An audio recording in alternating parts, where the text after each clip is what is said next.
4 travel creators, 4 completely different ways of seeing the world. And between them, one tip that generally stopped me in my tracks and made me rethink how I travel. One hack that could save you lots of time planning your next trip, and one piece of advice I feel like everybody should know. These are the reels that have been sitting in my folder for the last 4 weeks, and I feel like I need to share them. They were Instagram lives from travel creators, and this week we are talking to Garrett from Hidden Holland, and he has a wealth of knowledge about the tulip season, which is kind of just around the corner. So let's get Ladies and gentlemen, this is your captain speaking. Welcome aboard Truly Expat Travel, where we're ditching the guidebooks, fastening our seatbelts, and diving into real stories from travellers who have traded the ordinary for the extraordinary, proving the world really is too big to be left unexplored. Cabin crew, be seated and ready for takeoff. Okay, Garrett, it's just you and me on here at the moment. Let's try and figure this out. Oh, you're here! I think I'm here. Oh, I'm here. Hey. So far, it's just you and me on here just a second. So so luckily that, I don't know what happened, and it said you're a moderator again. So I don't know what happened. Let's all forget all about it. It never happened. We're here. Let's start again. Okay, so let's start again. Well, obviously, there's just nobody here at the moment, but okay, no, we're getting people joining now. So Nice. let's start. Oh, that was funny. So obviously, I'm not very good at technology, and I don't know what I'm doing, but I'm glad. This will be me. I would not be surprised. It was so funny. Okay, so let's start. So this is Garrett from Hidden Holland, and for those who don't know him, he was on my podcast before talking all about Holland, but this time we're talking about the tulips and tulip season because it's very important. It's one of the most, I get, sought after tours to do in Holland, in the Netherlands. So I thought the perfect guest to come on would be you, because you know all about it, not just because you're a fun guy and I love catching up, but also you know a thing or two about Holland because you're a tour guide. So let's get started, and you just tell us a little bit about yourself, and then we'll start asking you about questions. So go for it. Okay, so I'm Garrett. My website is hiddenholland.com. Yeah, I'm trying to help people visiting the Netherlands to have a better vacation than they would have otherwise. I also do private tours. I help people with consultation calls, and I write blog articles to help people find the information they need. Like you said, tulip season is the high season in the Netherlands. Thing that often people forget, they think, oh, it's spring, it's probably a little bit quieter than summer, it's a great time to visit. And we catch the tulip as a nice extra benefit, but it is the main reason for many, many, many people to book their trip in April. Yeah. So it is super busy, and it is important to know when to be here. It's very exact timing, and it's very busy, but if you do the right planning, it's a fantastic time to be there. It's beautiful. Okay, so what month did you say April? Yeah, April's the best month to do it. I did say April. So what many people think is that it's from mid-March to mid-May, and that is because there's a famous flower garden called Keukenhof. You might have heard about it, and that's open for 2 months, and a lot of people connect the two as one. So they say, okay, it's flower season is Keukenhof and Keukenhof is flower season, which is only partly true. So to see the real tulip fields, like you see them on those fantastic, in those magazines or those social media posts with the stretching fields as long as the eye can see, those only bloom for a few weeks. And the safest period for them to see is the final 2 weeks of April. And if you're lucky, the first week of May. Okay, that's good to know. And so for those planning, what is the best? So I want to really see the tulips. Tell me a little bit more about what I should know. And what can you do that's a little different to just jumping on a bus with about 50 other people? Right, because unfortunately, that is how most people get to see it. Yeah. And I say unfortunately because there are a few different ways of seeing the flowers. So if you're only in the Netherlands for a few hours or just a day and you want something quick and easy, then definitely go to the Tulip Garden, to the Keukenhof Park. It's beautifully landscaped. There's all these varieties of spring flowers and it's breathtaking. It's definitely worth going, but it's not the fields. So if you have a little bit more time, then I would say do both. And then most people get on those buses. But the thing with the buses is, and that this is something that surprises so many people, is there are like two different areas in the Netherlands for tulip growing. And it's a 2-year process. So there is the fields that people are taken to, which is close to Amsterdam and the airport, which is actually the area where they grow them for harvesting for the supermarkets, for the flower shops, which means they cut them before they flower.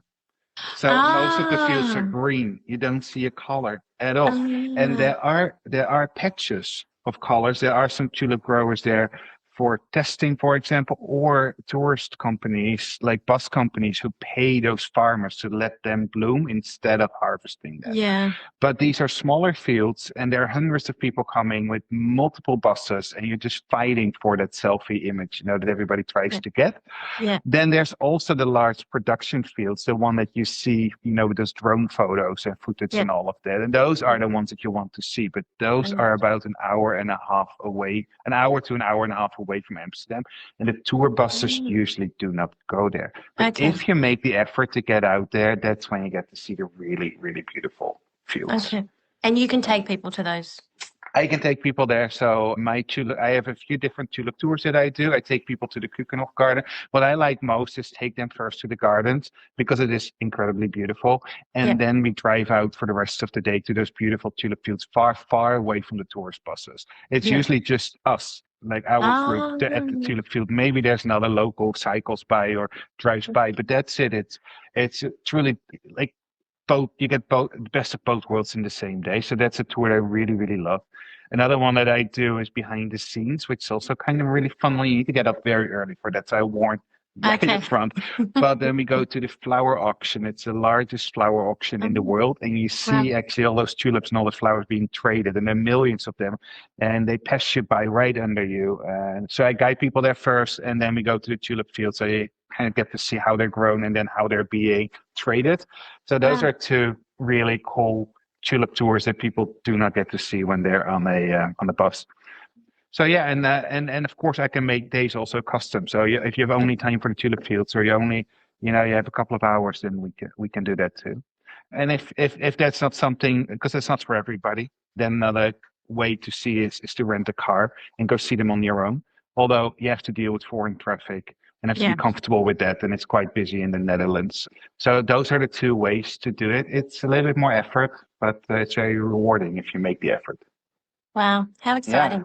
Yeah. I really feel like I need to come to the Netherlands to see the tulips. I'm getting so excited myself again for them, even though I live there all of my life. It's every year it's special that they come back.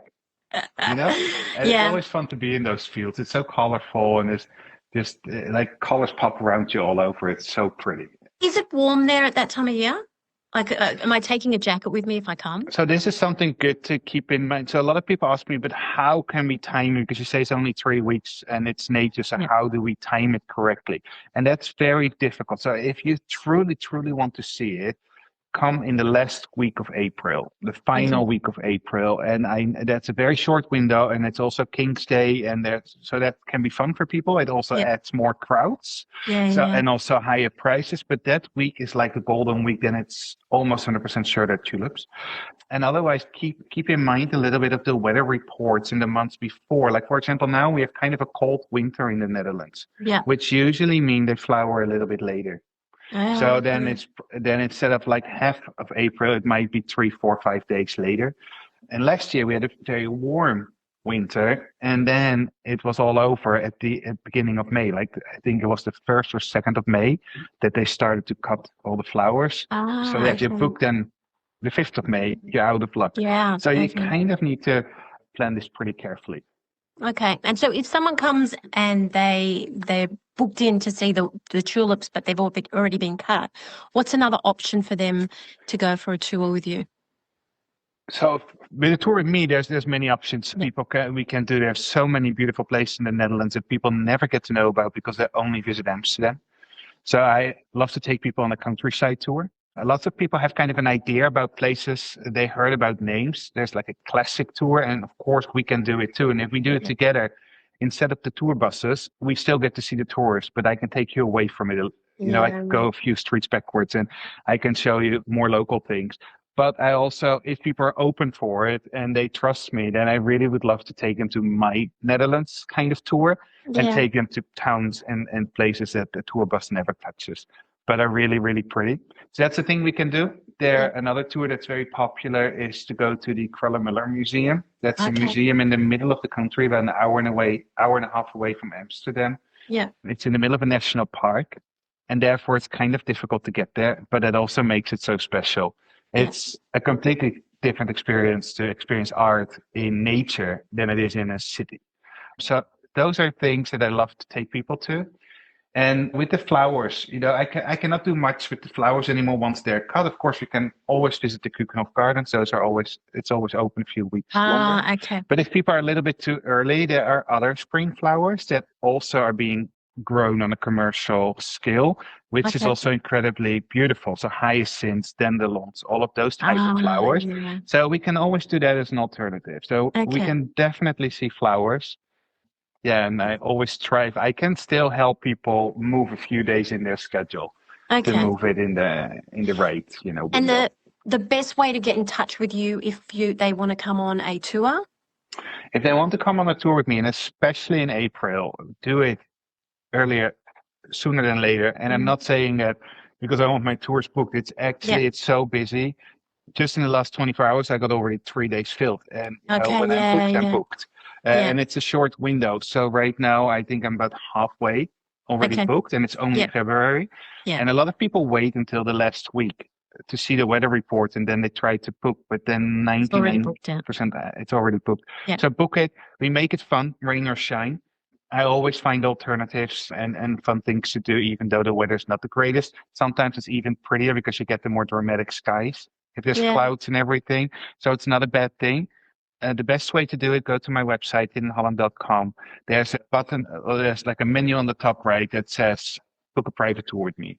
Or if you just want to learn more about tulip season in spring, there's also a button in that same menu that says spring 2026.